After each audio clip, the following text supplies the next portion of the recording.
বেসরকারি CSB television সম্প্রচার বন্ধ করার সিদ্ধান্ত স্থগিত করেছেন হাইকোর্ট। এর ফলে সিএসবি টিভি সম্প্রচারে আসতে বাধা নেই বলে জানিয়েছেন আইনজীবীরা।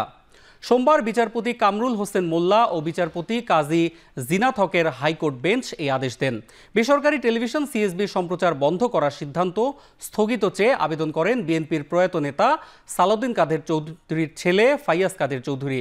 2009 সালের 9 ফেব্রুয়ারিতে বেসরকারি টেলিভিশন চ্যানেল সম্প্রচার ও ফ্রিকোয়েন্সি লাইসেন্স বাতিল কেন অবৈধ ঘোষণা করা হবে না তার কারণ দর্শাতে সরকার ও বিটিআরসির প্রতি একটি রুলও জারি করেন হাইকোর্ট।